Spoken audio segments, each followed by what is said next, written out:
Scorched wreckage is all that's left after a fatal air disaster in Illinois. It was really a molten mess, to be frank. Witnesses recount a stunning detail. I could hear passengers shouting out. Everyone who died survived the initial impact. You evacuate. I'll shut down. To know that they survived an accident and weren't able to get out is hard.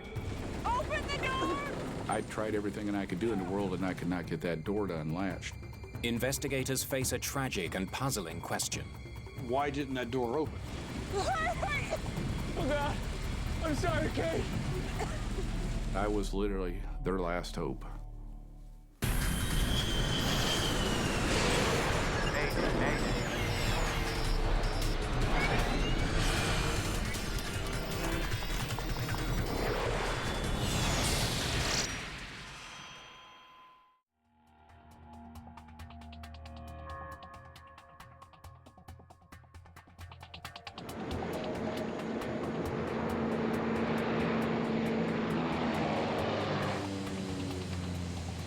It's late afternoon. The crew of United Express Flight 5925 is nearing the end of a long workday. Doors and windows are closed and locked. Loads checked. Captain Kate Gatke and First Officer Darren McCombs have been on the job for 12 hours, piloting a string of commuter flights across the Midwest. Batteries on. Avionics are off. They're about to start their final leg, a short 20-minute flight. There are 10 passengers in the cabin, but on a short hop like this, no flight attendants. The pre-flight announcement is automated. Welcome aboard. Before we begin our flight, we'd like to review some important safety features. Please observe this. With the automated message, it's human nature. Most of us really aren't paying that much of attention. When it's a recording, it's like a commercial in the background. Who's really paying attention at all? There are 4 exits aboard this aircraft. Please take a few moments to familiarize. The Beechcraft 1900C is a twin-engine turboprop, often used as a regional commuter plane.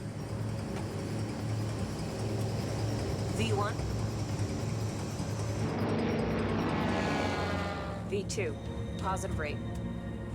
This is the 8th takeoff of the day for the pilots. Gears up. Lights are out. Starting in Quincy, Illinois, they've puddle jumped from one airport to the next across 3 states. They switched planes in Chicago, and now they're on their way back to where they started, Quincy. Multiple takeoff and landings is very challenging for a pilot.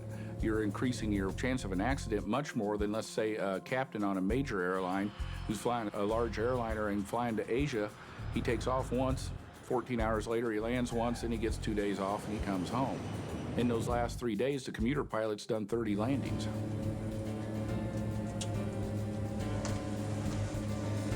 Climb power set. Checks complete. 30-year-old Kate Gatke was born to fly. Her family runs a flight school in Minnesota where she made her first solo flight when she was just 16. She's recently been promoted to captain, a big step towards her dream of flying for the majors. What's the winds down there? First Officer McCombs is 24 years old, with nearly 2,000 hours of flight time. For this final leg, he's at the controls, and the captain is handling the radio. That's done a lot to get the first officers more experience and get them up to speed so that they can transition into being a full-time captain. Winds are 060 at 8, 12 miles visibility. Their final destination is Quincy Regional Airport, where Paul Walker is working as chief pilot for a flight school. It's not real busy, but it's not completely quiet either. You're liable to see anything from a little single-place home-built airplane to a C-5 Galaxy sitting on the ramp. There are 3 intersecting runways at Quincy.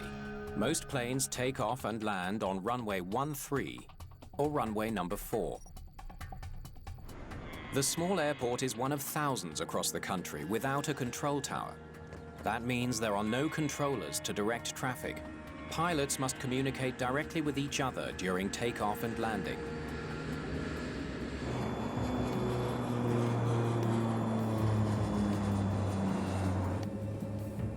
It's now 9 minutes before touchdown. About 30 miles to the north of the field, inbound for landing runway 13 at Quincy. Any traffic in the area, please advise. Captain Gatke radios in on an open frequency used by all pilots at Quincy. All right. Power is set. At an airport like Quincy that is non-towered, you cannot be too vigilant when you're flying an airplane. You have to have a situational awareness to realize what's probably going to be coming next and where other aircraft are. Look at that sunset, man. That's gorgeous. As they begin their descent with no tower to guide them, Captain Gatke's radio communications are critical. But she's used to it. Uncontrolled airports are a commuter pilot's bread and butter. Well, there's rules and there's regulations on the proper procedures to fly in and out of airports without towers, untowered airports. There is still control, but there's just not somebody there sitting, watching. Air 1127. Delta's taxiing out. Takeoff on runway 4. They're using 4. A King Air A90, a much smaller twin turboprop, is taxiing out to runway 4. The pilot is Neil Reinwald, a retired TWA captain. Today, he's instructing Laura Brooks. Okay, let's review procedures before takeoff. What's our takeoff weight? A far less experienced pilot, Brooks is looking to build up her flight hours on multi-engine planes. It's her first time in a King Air.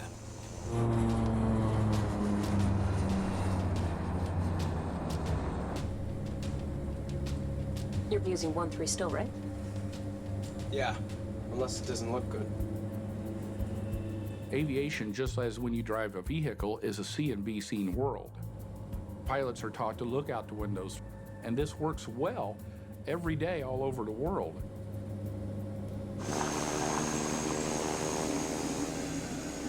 King Air 1127 Delta holding short of runway 4. Be to take in the runway for departure. The commuter plane is now 90 seconds to touchdown. The King Air is in position and holding. Position and hold is when an aircraft pulls onto the end of the runway, turns, points down the runway, prepared for takeoff, and just what it says, holds its position. 5-mile final for runway 13 Quincy.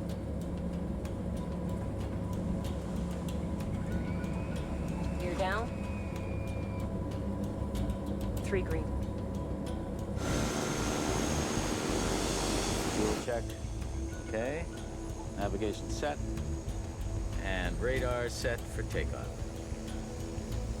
The captain, it was a nice day, the winds were light. He's thinking about, okay, we got a nice easy flight home. The first officer's gonna do some flying, I'm gonna do some instructing. As the commuter plane descends, 500. an automated voice in the cockpit gives the pilots their altitude. On short final for runway 13. 400. The aircraft gonna hold in position on runway 4, or you guys gonna take off? 7646 Juliet, holding for departure on runway 4. 200. King Air. Okay, we'll get through your intersection in just a second, sir. We appreciate that. Finals are complete. At the same moment, flight instructor Paul Walker is in a hangar at Quincy Airport. I'd walked about 10, 15 feet inside the door. While all this had been going on, the King Air had been starting, taxiing out. Max reverse. Oh, Christ.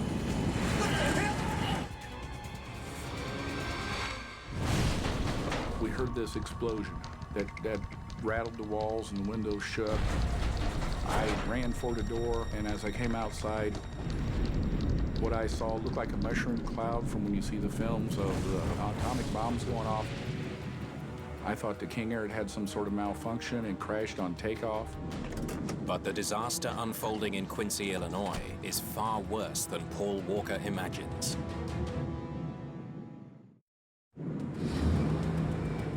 At Quincy Airport, Paul Walker rushes towards burning wreckage on the runway. I would say I was at the crash site in less than a minute and a half.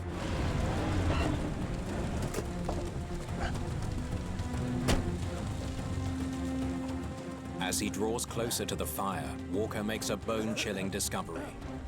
It's not only the King Air engulfed in flame, 2 planes are on fire. I could see through the smoke the Beech 1900 said United Express on it, at which time I had the most sickening feeling in the world that that airplane could be completely full of people. You evacuate. I'll shut down. The lives of 4 pilots and 10 passengers are now at risk, with no firefighters at the tiny airport to help with the rescue. Well, as an investigator, always was worried about, is this going to happen and when? And we've been lucky many times. At Quincy, the luck ran out. Open the door! Please! Someone help! Open the door! Open the door! Another pilot comes to help Walker on the runway. Where's the door? It appeared to me to be that he was just in shock. Hey, I hear people in there. We have to get inside that plane. The main door. It's over here. United Express pilot Mike Rowe was supposed to fly the 1900 on its next scheduled flight. The main exit, an air stair door, is directly behind the cockpit. I grabbed the handle and attempted to open the door. The heat was just very intense. Obviously, the most heat I've ever felt in my life. Tremendous amount of smoke. The aircraft was rapidly being consumed by the fire.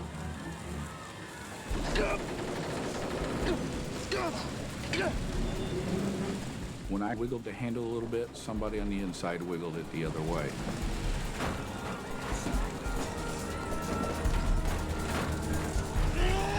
I can't get it open!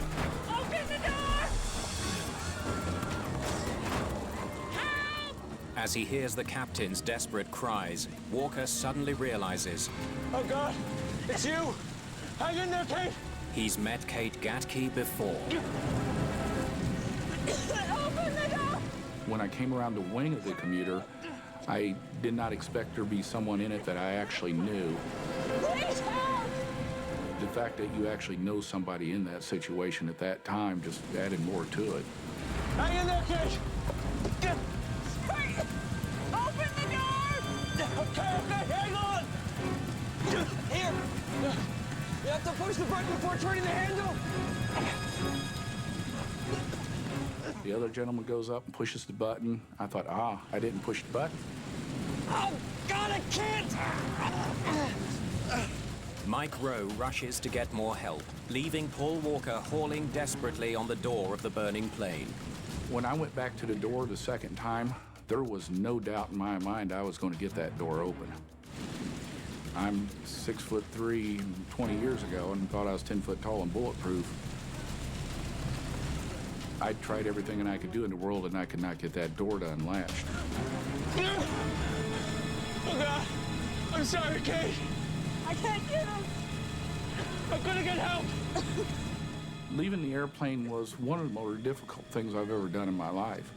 When I looked at the captain, there was part of me that knows that she knew that by the time I got back, it would be too late. That I was literally their last hope.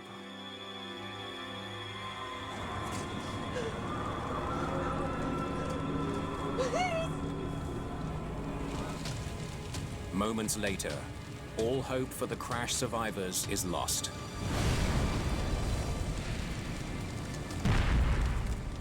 It was easily less than 2 minutes from the time I was standing by the left wing till it exploded. I felt like I failed.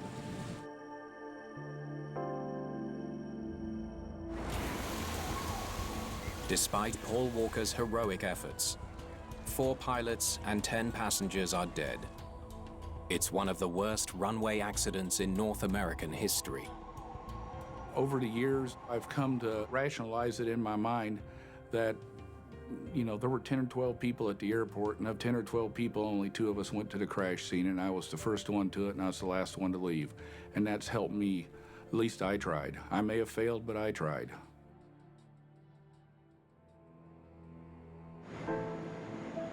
It's a tragedy the likes of which the small city of Quincy has never seen. And in Minnesota, the Gatke family is devastated. Kate's dreams of someday flying the big jets began right in her own backyard. That's where her family's flying school is. I think Katie did everything she could have to get out of that situation and to protect the people she had in her plane.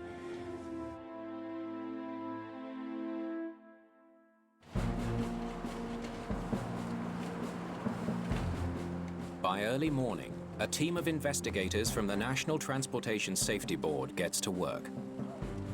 Tom Houter is lead investigator. It's his job to determine how a seemingly routine landing ended with so many deaths. You could sort of make out airplanes, that it was very burned. You could see wingtips, you could see parts, you could say, yes, those are 2 airplanes, but it was really a molten mess, to be frank. With no survivors from either plane, investigators must rely on physical evidence to tell them what went wrong. I put down an awful lot of rubber. Skid marks on runway 13 reveal that the United Express pilot hit the brakes hard, 475 feet before the point of impact. There's just these 2 massive black lines going from just after touchdown to where the 2 airplanes collided. So he was on the brakes the whole time. Certainly flat spotted the tires, and in my opinion, probably blew the tires in the process. Skid marks on the intersecting runway tell a similar story. It seems both planes braked hard and swerved, but couldn't stop from colliding. How did this happen? It was also a clear day with good weather, so everything looks like this accident shouldn't have occurred. So trying to put it together, what happened on this day? Where did the faults come into play that caused these airplanes to collide at the intersection of 2 runways? Houter studies the wreckage, trying to piece together a detailed picture of the fatal collision. Okay, let's figure this thing out. Most of the wreckage is destroyed or badly scorched, but a few key pieces tell the tale. Well, we have some missing paint and a good-sized dent. This is definitely from the collision. Okay. The nose of the King Air is dented, and its blue paint has been scraped away. And here, this is the prop from the United, which means that blue paint came from the King Air. So you can look at the paint transfer marks, and you have a pretty good idea that the angle that the airplanes came together. This is a side swipe. It looks like they tried to squeak past each other, but then their noses touched, and then they just got tangled up together. They essentially hit side to side.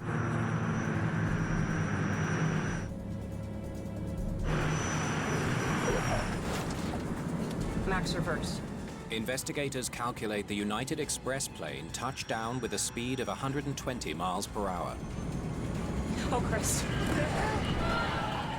By the time the crew saw the plane on runway 4, it was too late. The King Air is accelerating towards the same point at about 115 miles per hour. It takes just 7 seconds for the 2 planes to collide.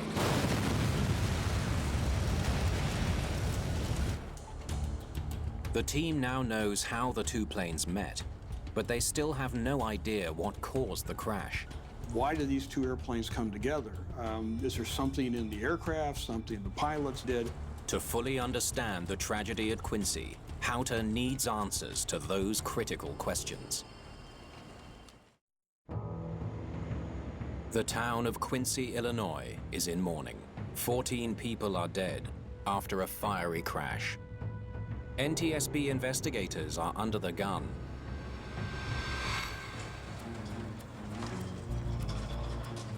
Amidst the charred debris, they make a major find: the cockpit voice recorder from United Express 5925.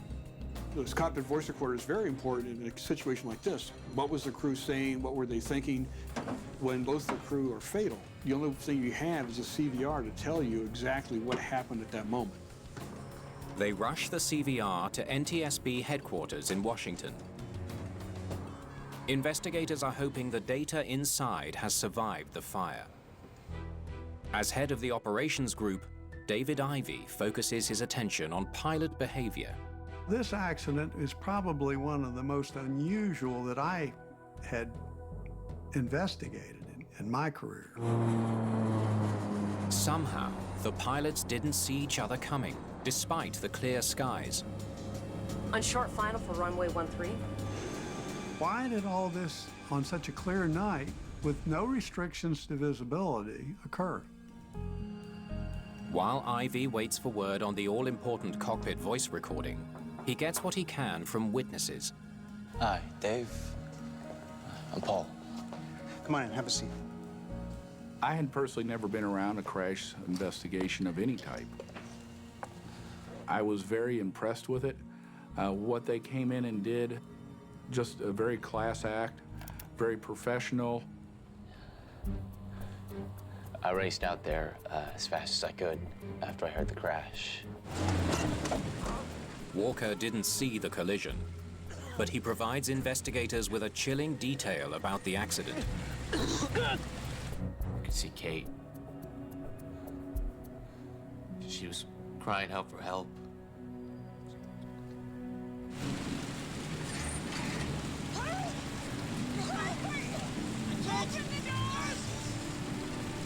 I could hear passengers shouting out too. There's no doubt passengers on board Flight 5925 survived the collision. But the aircraft had two overwing emergency exits on the right and another on the left, as well as the main door Walker tried to open. So why couldn't anyone escape the smoke-filled plane? Hurry! Get the door open! Okay, hang on. The fact that they all perished in this accident was overwhelmingly a tragedy. But I felt the obligation to find out why this occurred. Investigators now face a dual challenge: figuring out why two planes collided on the runway, and why none of the crash survivors got out alive. I can't get it open! Open the door!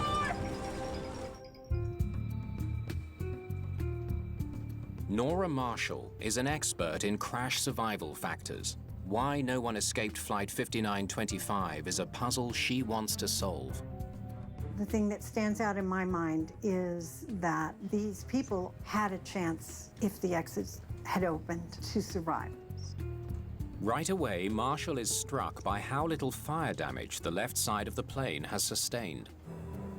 The left side of the airplane was not part of the original fire.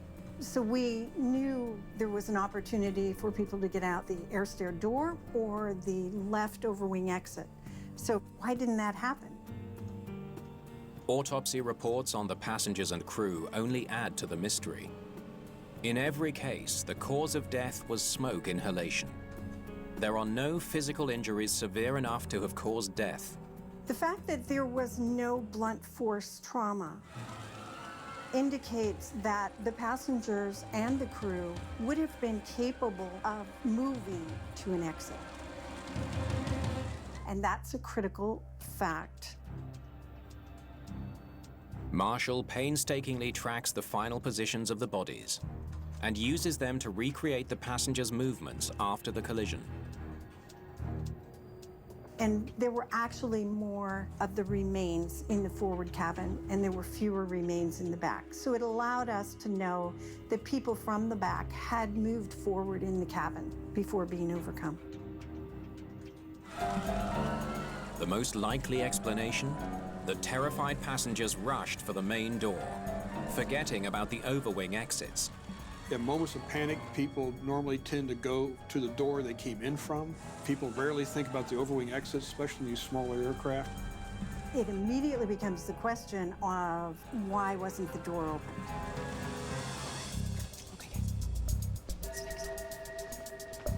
So what position was it in when you first got there? Like this. The air stair door now becomes the focus of Marshall's investigation. Yeah, I'm 100% sure that's it.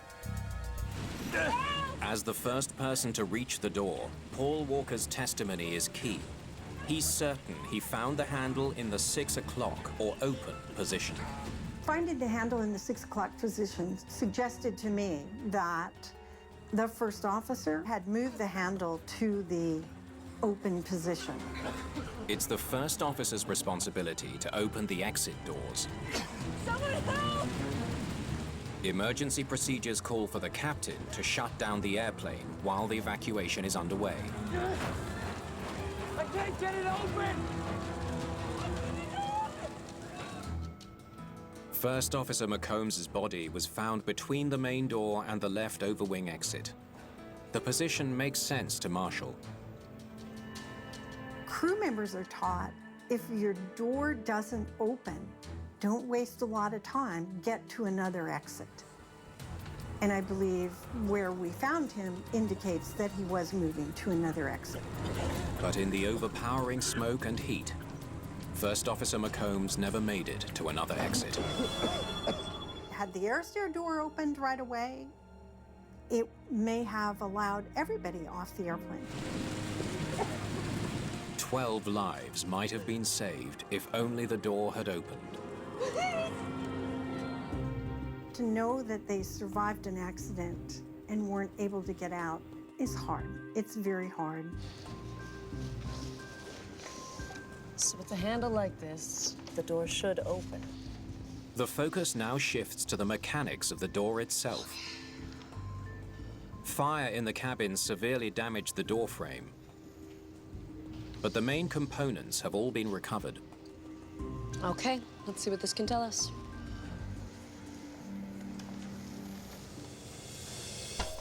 The locking mechanism is simple, with 3 cam locks on each side.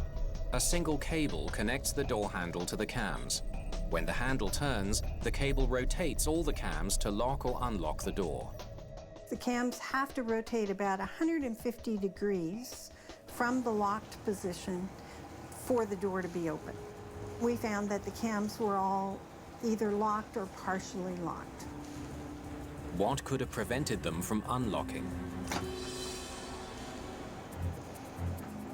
What have we here? Marshall discovers the locking cable is fractured. This could be the smoking gun she's been looking for. With the cable having been snapped, you would want to understand that, because if it was not intact, it wasn't going to rotate the cams. But confirming the theory requires more analysis. If she can prove that the cable snapped on impact, Marshall will have solved the mystery of the jammed door that cost 12 people their lives.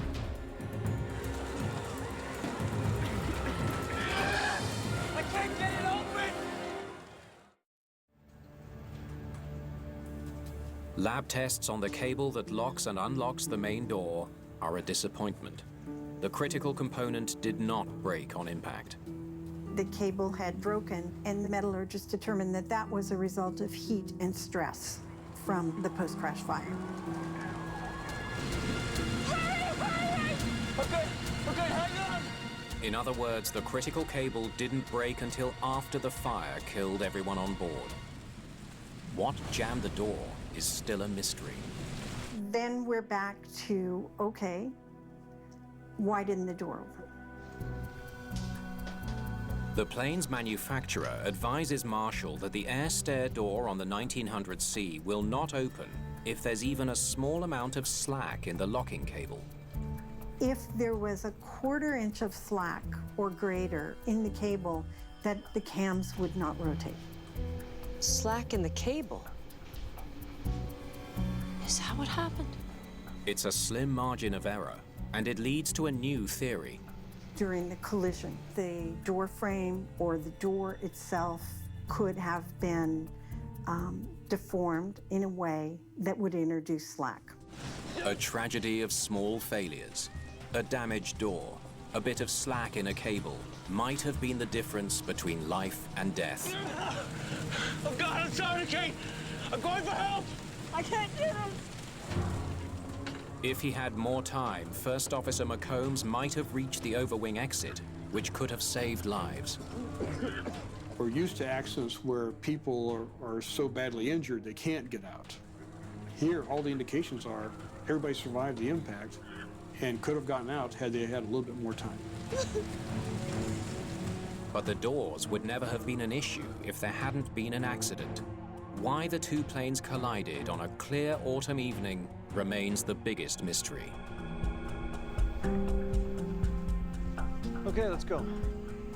There was no cockpit voice recorder in the King Air. Smaller planes don't require one. But investigators hope to find some answers in the cockpit recording from Flight 5925. What's the winds down there? Oh, that's First Officer McCombs. Winds are 060 at 8, 12 miles visibility. Stop. And that's Captain Gackey. Getting the CVR back in this case was very important. It allowed us to understand what was the tone of the cockpit, what were they doing, was anything missed, trying to understand the sequence of events that occurred. About 30 miles to the north of the field, inbound for landing runway 13 at Quincy. So far, so good?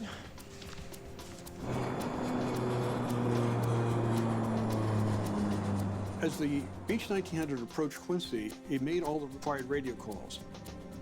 Quincy traffic, we're approaching the area, we're this far out. Quincy traffic, we're now this far out. 3 at Quincy. Any traffic in the area, please advise. Captain Gatkey gives other pilots a chance to let her know if they want to use the runway. She gets no response. More than 3 minutes pass before Laura Brooks radios in from the King Air. King Air 1127, Delta's taxiing out. Takeoff on runway 4. Sounds like the student's handling the radio calls. They're using 4. Stop. See, that tells me they heard the King Air. They know it was approaching the runway, and they were watching for it. Kate Gatkey is making all the right calls. But it isn't clear if the pilots in the King Air heard any of them. We'll be inbound to enter on the left base for runway 13 at Quincy. Any other traffic, please advise. No response? Where's the King Air? It's more than 2 minutes before Laura Brooks makes her second and final transmission. King Air 1127, holding short of runway 4. Be taken the runway for departure. Less than a minute to touchdown. The King Air is still holding. Captain Gatkey double-checks whether the King Air intends to stay put on runway 4 while she lands on 13. The aircraft gonna hold a position on runway 4. You guys gonna take off. 300. What investigators hear next comes as a complete surprise. 7646 Juliet, holding for departure on runway 4. Who the hell's answering her? That's not the King Air. It's a stunning development. There was a radio call from a second plane waiting to take the runway. That little communication was critical to what happened on this accident. Hi, yes, I need some help tracking down a pilot who was at Quincy Airport on November 19th. Tom Houter is now on the hunt for a mystery pilot. He was right there when it happened. So we wanted to talk to him. What did you know? What did you see? What was going on? She knew the King Air was there. She announced her intentions. How did the King Air not get that she was coming in to land? King Air 1127, Delta's taxiing out. Takeoff on runway 4. They're using 4. It's clear the United Express crew knew the location of the King Air. It's not clear if the King Air crew ever heard Captain Gatkey, but her plane would have been clearly visible in the sky. Did something prevent the King Air pilots from seeing it? Computer simulations show that posts in the King Air's windscreen might have obstructed the pilot's view. I think we need to put ourselves in a real plane. But to be sure, Ivy wants to return to the scene of the crash. I don't think there's anything better than a pair of eyes in a real situation that is as similar or as close to what occurred during the accident sequence. David Ivy tries out both pilots' seats in the King Air while in position on runway 4. He watches as a Beech 1900C approaches with its landing lights on. It flew downwind, made a left turn to a final approach, and we were looking at what we could see. The lights, how visible was the airplane. I can see you. Clear as day. It was readily visible the entire time. There were no obstructions due to the window post, whether it was forward or the aft window post. Landing aircraft always have the right of way. It seems inconceivable that a pilot would roll onto an intersecting runway knowing a plane was on final approach. It's incumbent upon you to look both directions before you get out there. We learned that as children crossing the street. Look both ways. Ivy comes to an astonishing conclusion. The King Air pilots must not have checked for incoming planes before starting down the runway. You look at something as basic as see and avoid, which pilots are taught from day one. How could that go missing? Hookers! What the hell?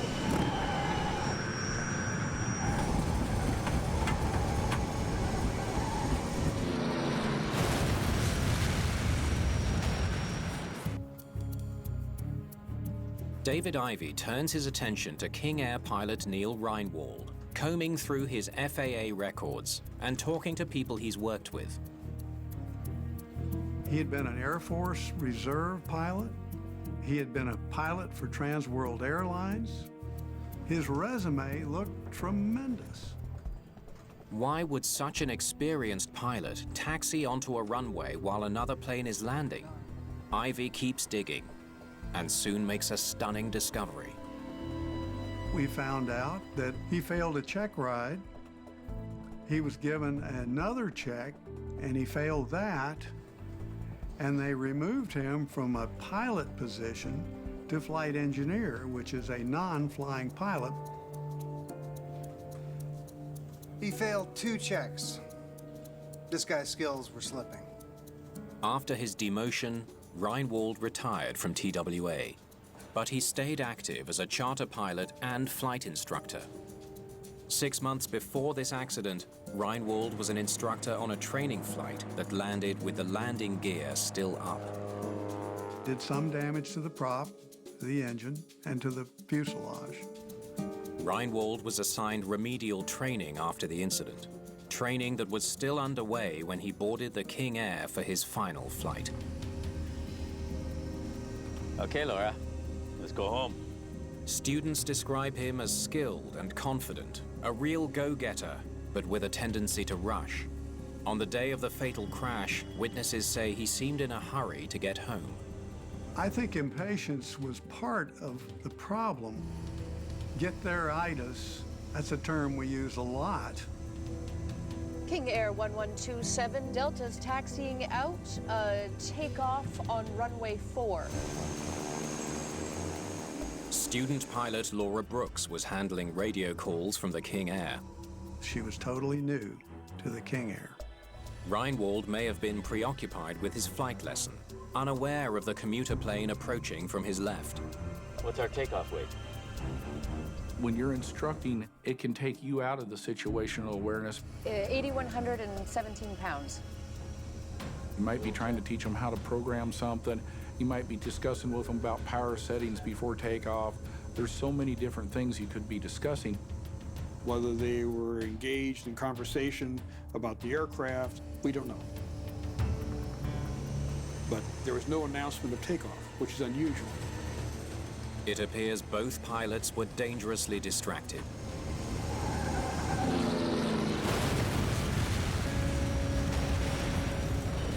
They weren't looking at the big picture of where they were at and what was going on around them in the world. The story of the Quincy crash has one final twist. An incredible coincidence involving the mystery pilot investigators have been desperately waiting to hear from. So, tell us what happened. A Piper Cherokee waits to take off moments before the crash. At the controls is rookie pilot Larry Bedford. We were in the run-up area behind the King Air. Any traffic in the area, please advise. Bedford hears both the King Air and the commuter plane's transmissions, but he isn't always sure who's talking. Both pilots were female.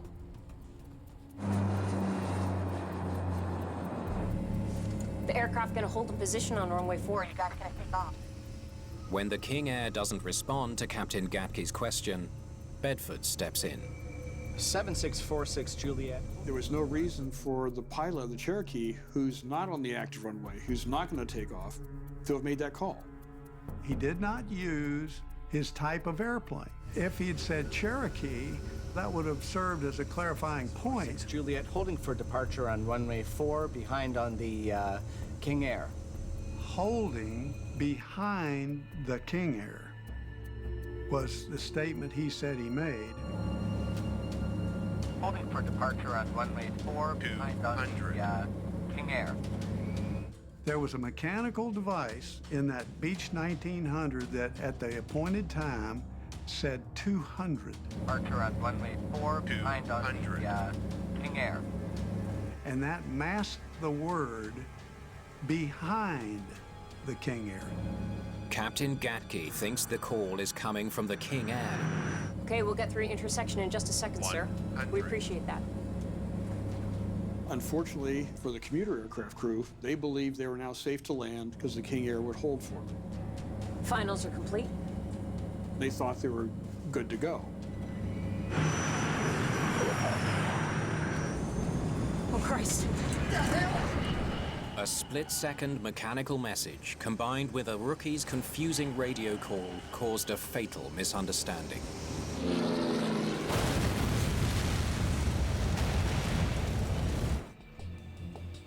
The final NTSB report concludes that the crew of United Express Flight 5925 acted appropriately in their approach and landing.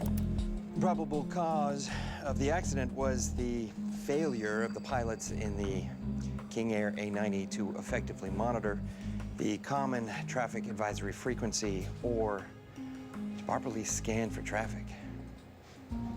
The investigation also concludes that Neil Reinwald may not have placed sufficient importance on the basics of safe flying. The collision was certainly avoidable. Had the King Air saw the other airplane, they probably would have aborted their takeoff. So it was preventable several times. But as the airplanes got closer and closer together, those timing ran out. Contributing to the loss of life was the failure of the air stair door in the Beech 1900C to open. Open the door! But the failure of a single door on an airplane with 3 other exits should not result in the death of everyone on board.